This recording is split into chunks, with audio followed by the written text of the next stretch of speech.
fire, fire. Low down and feel. This week on The $1 Million Plan, we explore early retirement. How early? Well, earlier than 65, which, as you know, for healthcare reasons matters. We're talking either age 60 or 62. Our guest is Allison. She joins us now. Hello, Allison. Hello. Is this as exciting for you as it is for me? It is. I want to hear what you say. Well, I don't know how exciting it is for me. That's the point. No, I'm just kidding. Here we go. So, Allison, you are 49 years old. Is that right? That is correct. Okay. Tell me about yourself. What do you do? Who's in your household? What's going on? So I am single. Okay. I have no dependents. I did have a pet until recently, so there was a large expense there, but she has gone over the Rainbow Bridge. Dead pets. And I think I'm going to be petless for a while. You know, our dog Ernie died in like February. That's a sad. So what was your pet? What was your pet? A cat. Dead cat. And what was the cat's name? Belle. Belle. How long had Belle graced your presence? She was 10 or 12 when I adopted her in 2012. She was a loving cat, but emotionally needy. Yeah, I would call it. Yeah, but maybe I'm a cat. Well, I'm thinking about this. I might be a cat too. I'm emotionally needy. So your household is just you. It's just you. Just me. Okay, and what, you work for the government? Is this right? I work for the federal government. Okay. And you want to retire early 60s. Correct. Why? Well, in the federal government, that's actually kind of late. Okay. Many people I know who come into the government at their early 20s are retiring at 57, 58. I work with law enforcement officers. I work for a federal law enforcement agency, and many of them are retiring at 50. And, of course, they have mandatory retirement at 57. Sure. So a lot of people around me are retiring. I am a second career federal employee. I did not come to the government until I was about 38. So I will have 25 years at age 62, but I have to at least get the 20 in. That's the big number you have to get to. Do you get to carry handcuffs or a taser or anything, or no? No, the people I work with do. Oh. So you don't get to carry anything fun? No, I have a cell phone. Yeah, well, depending on how hard you can throw it. So your total annual income, gross, is $101,000. That seems like a lot of money, right? Is it? Yes? It is.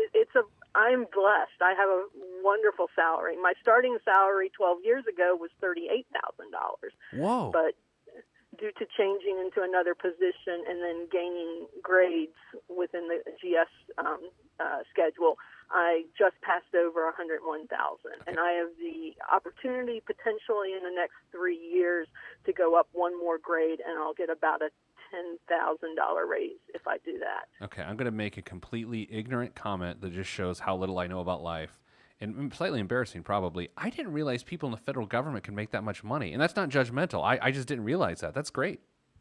Now, I do have a cost of living increase because I live in a high cost of living area on the East Coast. The East Coast. And so, but here's the thing about you is you put a lot in your retirement account every month, which means your net take-home pay, your gross take-home, your gross pay would be $8,333 a month, but your net pay, because you have so much withholding for good reasons, is $3,970 a month. That's great. Now, I will say I did not max out my CSP, which is our savings plan, until this year. Okay. 2017. I will max it out in 2017. I was at 15% to 17% previously. What changed that? Was it just the pay increase that allowed you to do that, or did you make a lifestyle change? Pay increase. I got another step in November. I looked at my budget. I've tried every time I've gotten a step or a grade increase to add to my TSP, whatever percentage. I do flat numbers. I find it easier to do that than percentages. Yeah. And it was increasing it, and I looked how close I was to maxing it out for 2017, and so I decided to do that. All right, so what do you spend money on at home? You got a mortgage of about $1,000 a month. You don't have a car payment, right? No, I pay I didn't pay cash. I got a 0% interest loan and was able to pay it off very quickly because I basically had the cash to pay for my car. So I assume lots of cat calendars and things to keep you in the cat culture. No. I'm a big traveler. Oh yeah, where do you like to go? I just got back a couple weeks ago from Europe for 10 days. I met my niece and my sister over there. Mm-hmm. And then my last really big trip was to Australia last fall with a friend I travel with. Now, that's a long flight. I've taken that flight, and it feels like it will never end.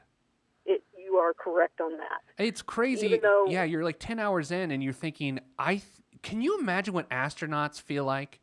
Like, especially if they're when they go to Mars, because we had a rocket salesman on our show last week, and they're going to send people to Mars. Maybe Lance Bass from NSYNC to Mars. Can you imagine how bored he'd be on a flight to Mars? No, it wouldn't be me. Where'd you go in Australia? Sydney? Where'd you go? We did Sydney, and then we went up to the Great Barrier Reef. I actually spent Election Day on the Great Barrier Reef snorkeling. Well, I watched a story this week on the news that the Great Barrier Reef is dying at record pace because of global warming, and you were there on Election Day, and we jumped out of the Paris Accords, and you were just in Europe. It's all connected. Illuminati. Okay, so let's look at your $1 million day, because I think it's interesting for your situation. You're trying to become, let's call it financially independent at age 60 or 62. Your $1 million day, based on what you're doing now, and what you're doing now is you have $288,000 set aside in investable assets, and you put $1,920 a month towards that. That's August 27th of 2027. So on the day we're recording this episode, that's 10 years and 1 month from today. Allison, you will be a millionaire. That's awesome. That's exciting, right? It is. So you're living the lifestyle you want to live now. You're living within your means. You don't have debt. Like, can you see this current lifestyle continuing at its current steady pace? I'm also paying off my mortgage early. I'm trying to. And so if I would retire at 60, my mortgage would be paid off. And I can foresee myself not staying where I am currently living, which is a high cost of living area. And I may move back to my hometown or to some places I previously lived. What's your home worth if you were to sell it today? 170, but I paid $226 for it. Okay, it's worth 170, and you paid 226. How's that work? So back in 2006, I bought at the height of the market, and I put 90,000. My mortgage was for 150, so I put about $76,000 down because I sold my previous home and got a lot of equity out of my previous place. And so I was never underwater, but I did lose a sizable amount of equity when over the housing drop. So your payments have gone up slightly in the last year, maybe $10,000. So in the next 9 years or so, it looks like you're going to have that thing paid off, which then decreases the $1,000 a month of income that you would need per se, right? Because we're eliminating obligations. Except for taxes, which never really go away, it turns out. Okay, so here's what we've determined. Let's start at 62 and work our way backwards. At age 62, you'd have $1.34 million at your current pace, and it's important, Allison, to understand that is if you stick at that $19.20 a month in long-term contributions. You know what I mean? If that never goes up. $1.34 million, and that would create a net monthly income of $3,117 at age 62, or in inflation-adjusted numbers, and so basically in today's dollars, $2,261 a month. Now, let's do some other fun math here. You're going to have a pension, and you estimate your pension to be somewhere between $2,200 and $2,700 pre-tax. I guess it would be $2,700 if you waited till age 62, right? And if I get the grade increase to make the higher salary, because it's based on my high 3 salaries during my career. Okay, so we're going to go with that. We're going to say you did that, and we'll say it nets out to $2,100 a month of take-home pay. So that means you have that $2,100 a month in take-home pay. to the $2,200 a month in today's dollars of income, and you're looking at about $4,400 a month of income, whereas right now you are making less than that. Your net take-home pay is less than that right now. Okay. So the major question here, and if people are listening or watching on Pizza Planner TV don't have this question, I'm a little worried about them. What's the healthcare plan? What's the healthcare strategy here? I get to stay on the federal health care, and I pay for it. And then how much will, that's a dumb question. I was going to say, how much will that cost? We have no idea what's going on in healthcare in this country. No one knows. But is it going to be like $1,000 a month? Is it going to be like $600? What, do you have any idea? I would guesstimate right now it would be $600 or $700 a month. And then the other, here's an interesting way to think about that. That almost replaces your mortgage payment. You know what I mean? Correct. Interesting. So I would say this: it is tight, but I think you could retire at 62, and I don't think there'd be a whole lot of issues. Now, I will say, when I do these long-term rates of return, I calculated at 8%, which means over the next 13 years or so, Allison, you would need to be invested in the sort of assets that could average you 8%. Are you that aggressive as an investor, or do you invest a little more conservatively? I'm in a life cycle fund Okay. in the TSP, so that will change over time. I could change that to a later, retirement date fund if I could choose to do that. Nice. All right. Do you feel like pressing your luck and going to 60? Because I can run the numbers super quick here, and I would love to know what 60. There's a little bit of incentive for me to stay till 62. Mm-hmm. I get a little bit more in my my pension if I stay that long, but those extra 2 years. But I'd just kind of like to know what 60 would be. So 60. Okay, so you're at 20. I'm gonna give you two numbers to focus on here, and they're a little weird, but your estimated non-inflation adjusted, so after tax at age 62 is $3,100 a month in income, $3,100 a month, and that nets out after inflation to about $2,200. Okay, so that's what we just said. Now, if we go to age 60, it goes to $2,500 a month and $1,900 inflation adjusted. So it's about a $300 a month difference in today's dollars, inflation adjusted. But then also, as you just said, you're going to take a lesser pension amount too, because you'd be retiring earlier. I don't know. That seems a lot tougher to me. That seems a lot tougher. Yeah. And there's potential to contract and there's a specific position I'm sort of interested in potentially for maybe a year or two, retire, get that position as a contractor at a part-time level though. So there is that potential. I'm not counting on that, but there is a potential there. Now, I think the other factor in this, you're going to want to continue to contribute to your TSP, which for a lot of people that don't know what that is, it's the thrift savings plan that is like a 401k. Your TSP, you need to contribute to it as much as you can to drive these numbers higher, but then you also have the option to invest off to the side, not through that plan, as long as you don't become more dependent on your income as you get raises over the next 11 to 13 years. I think this works. Like, there's some uncertainty. We had to fudge some numbers here and there and guess, but this doesn't terrify me. I don't say, hey, Allison, you need to reconsider your plan. I think 62 is very doable. Okay, good. That's good to hear.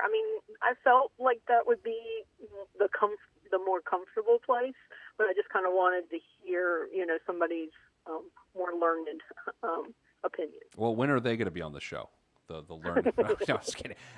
So what could go wrong? And not to be Dunny Downer here, but what could go wrong here with your plan? I would say health issues, maybe disability, would be the biggest thing that could happen. Okay. And do you have reason to fear that or be concerned about that, or are you just being pragmatic and you're saying, well, it could happen? I'm being pragmatic. Okay. I don't have any thing that I know of right now, but Sure. Things happen on a daily basis. Right. That we can't control. So what else? I mean, what else could go? The market could underperform. I mean, let's say you average a 6% rate of return instead of an 8% long-term rate of return. It's not terribly different. No, actually, let me hold on. I'm going on the flight. It affects you by about $100 a month. About $100 a month, I think, in take-home pay. Let me make sure I'm right here. I'm wrong. $400 a month in today's dollars if you were to average 6% over the next 13 years instead of 8%. So you can see how important it is to be properly invested, right? That's a Correct. pretty big difference. That's a $5,000 a year net difference in income, which is pretty significant for a lot of people.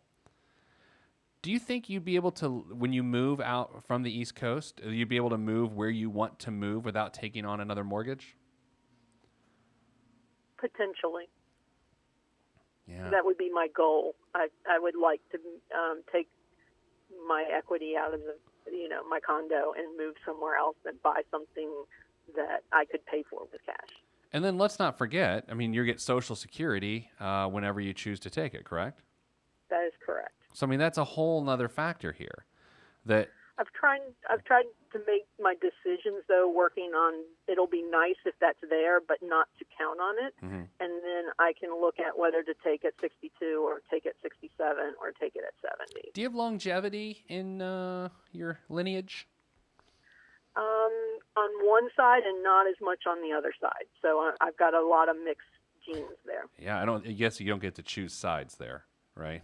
No. I had an aunt who just, great aunt who just lived to 98. Whoa, man.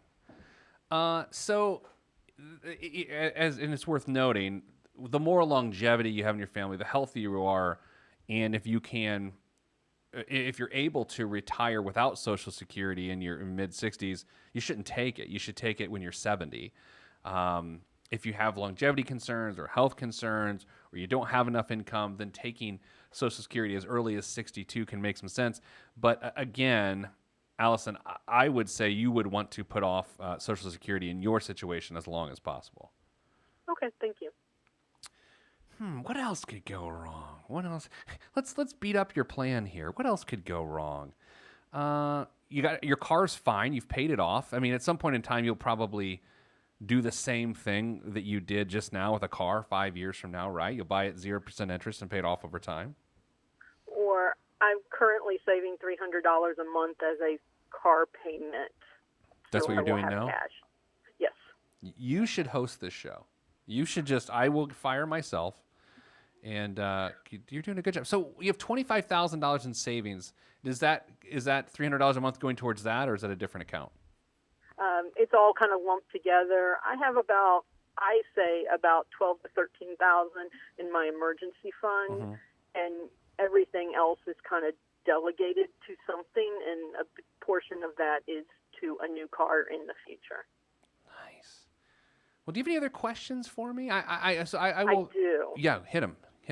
So I will be 50 next year. Okay. Should I start the extended pay amount into my TSP when I turn 50? Yeah, the catch-up provision. Absolutely. Takes you, 20... As much as I can squeeze? Yeah, there's two reasons. Number one, we want to grow that nut, right? We want it to be bigger when you go to draw on it at 62. But the bigger issue for me is always preventing your lifestyle from expanding. I think if you can glide into your retirement lifestyle starting at age 50. So, Allison, what we're trying to get you to do is from age 50 to age 62 and beyond is to just keep your lifestyle steady. Like, if you're going to travel because that's what you're going to do in retirement. But just, and the way that you make sure you don't mess this up is that if you absorb your raises, in other words, when you get raises, you don't increase your TSP, that's how you get in trouble. So regularly? What are your raises? Like three, or is it based on that? It's based on. It depends whether you're getting a step for the year, within the GS scale and within your grade, or you're just getting the cost of living. We've gotten as little as 1% for cost of living. I will get a step in November. It'll be an extra probably $100 or $150 into my paycheck. Sure. Then it'll be 2 years till I get another step increase. So I'm getting to the middle of the scale, and that's where you slow down the steps. Mm-hmm. And then, of course, as I said, I potentially in the next 2 to 3 years could be getting a grade increase, depending upon some circumstances. Awesome. Well, what else? Other questions? Yes, long-term care insurance. So I can get into the federal program. I've looked at some of the numbers. I've played around with it. At what age do you think I should really seriously look at this? All right, so let's talk long-term care. We haven't talked about it a lot on this show. There's some things to consider. Number one, I find it to be more appropriate when a significant other is involved. Because what happens is if you go into a long-term care facility, a nursing home, which, by the way, don't ever call them nursing homes, to a nursing home where they'll punch you in the face. And when you go into a long-term care facility, your assets are depleted if you don't have long-term care coverage until a point in which they're so low that then Medicaid helps pay for your stay. When you don't have a significant other or a survivor or someone at home, it doesn't matter as much because you're depleting your assets, but it's not like someone else needs them, right? If I go to a long-term care Correct. facility and I deplete my wife and I's assets and she's at home with no assets, then that's a problem. Correct. Now, a part of the argument, though, comes to this idea of choosing your care. And do you want private care that you pay for with either your assets or long-term care insurance dollars, or do you want to go on to Medicaid eventually and have the difference in care? Some people think it's a huge deal. Other people think it's the same. And I've seen it happen both ways. Do you happen to have an opinion for some reason as to the care that you would receive on Medicaid versus private coverage? I was more thinking along the lines of staying at home longer, but Sure. maybe needing some assistance, not the final probably into assisted living or nursing home. That's what more I was thinking about. Being that I am single, I won't have someone at home there to help me out. No, that's fair. So here's what to consider. Number one, typically, long-term care. By the way, long-term care insurance is not that old as a product, which means there's a lot of issues right now in the long-term care space. Premiums were mispriced, which means people who thought their premiums were one price for years to come are being told that it costs more than they thought it would. Like, imagine that. You budget for a certain amount, 10 years later they come back and are like, we're going to have to double your premium. Like, that doesn't work, right? Right. So that's still happening. I don't know what plan the government uses, but I will say this. The younger you are when you purchase it, especially if it's a fixed cost, the more you lock in that lower premium. I think 49 is a little young probably to purchase it, probably early 50s if you're going to purchase it. I don't know. I don't think it's a no-brainer, though. I used to sell long-term care insurance as part of being a financial advisor, and sometimes it made sense, sometimes it doesn't. So for you, I'm giving you a foggy answer. That is to say, you could get it, but I don't think it's 100% necessary. Okay. See, that's not a good answer. I hate when I do that. I like to give people good answers. That didn't feel like a good answer, did it? And there's probably no exact right answer. I know, but it's still... it's... The problem here, the problem with trying to answer that question is the long-term care insurance industry needs to figure itself out. That's more on them than it is you and your situation. Like, I think there's just a lot of changes on the horizon. Again, because it's a newer problem. People used to retire and then die. They didn't retire, live 30 or 40 years, go into a facility and then die. And so that's the nature of the change. Right. So much death. There's cats are dying. People are dying. There's so much death on this episode here today, Allison. We tell you got any jokes or anything? Well, we want to live our lives as full as we can right now. Well said. Well said. Any other questions? Yes, the Roth versus traditional argument. I know there's pros and cons on both sides. Yeah. Right now, I am 100% Roth Oh. at the maxing out my TSP. What are your thoughts on that? Well, that definitely changes the numbers I gave you then. I mean, it really does. Let me see. Let me go back to my normal. Here, give me a second. I'm going to see how this changes your rates. It changes them a lot, actually. It makes your dollar amount $600 more a month in today's dollars because you've already paid tax on that money. Okay. That's a huge change. Huge change. So, I mean, let that be the deciding factor. Okay. You don't need the tax deduction right now, clearly. And that $600 a month difference by not having taxation in retirement, because that's what a Roth product is, that's huge. That's huge. You're doing it exactly right. Exactly right. And I'll have some because we didn't have the Roth option, the whole time I've been in the federal government. And of course, our the government's contributions are in traditional. Sure. So I would say right now I have about maybe 100,000 of it is in Roth money. Yeah. Well, keep cranking that up. I mean, that'll pay big dividends. I mean, you're going to have, by several $100,000 more in Roth by the time you retire. So it won't be 600 because of that blended tax structure, but 600 more. But it'll be significantly more, 400 to 500 at least.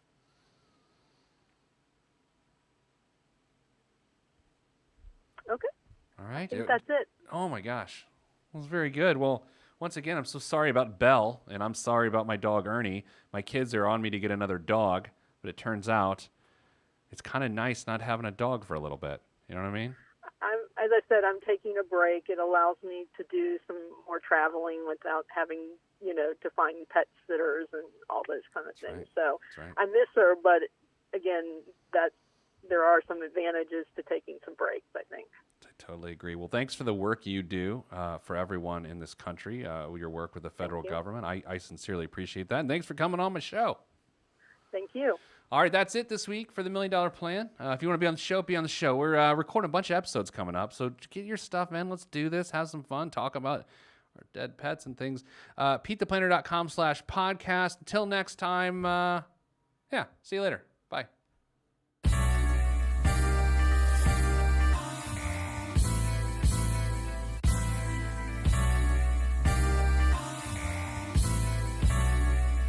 This is where I came from. Planet Lovetron, where we drop love bombs, funk missiles, and live in soul shelters. No helter-skelter. The heat don't swelter because everybody stays cool. Left many moons ago to bring the philosophies of my ancestors to another place, God. Picked the third rock, gave me to my earth family, and told me to create. And so I am. Pen in my hand, microphone on the stand. Over vinyl, I command and demand. Magnificence in an instance. I can make you dance, cry, or love. Fly as a dove, released from Everest. The fresh is fresh, and you can call me E.T. Word to John Tesh. Let me bless this harmonic presentation. It's amazing, so amazing. I'm the reason. Salutations, I bring you Lovetron greetings from a faraway land. I am the sole controller. Put the remote down and let me take control. You're now a part of my zone, so enjoy yourself. Lovetron can restore your health. I bring you greetings, salutations. How you doing? And is that how y'all say it? The tinkling of the keys is an homage to the little star. I sojourn over poetic descriptions of sound and travel to my other world. Out of this world, spaceship on my arm took me home, fueled by the ink and the megabytes and the hypertext transfer protocol, stronger than the Skynet and the Terminator. I push faders into warp speed, glide with ease, creating a breeze they call a black hole. Event horizon, no rear view concerns. This I adjourn, and beats I burn. This I adjourn, and beats I burn. Salutations, I bring you love-tron greetings from a faraway land. I am the soul controller. Put the remote down and let me take control. You're now a part of my zone, so enjoy yourself. Love-tron can restore your health. I bring you greetings, salutations. How you doing? And is that how y'all say it?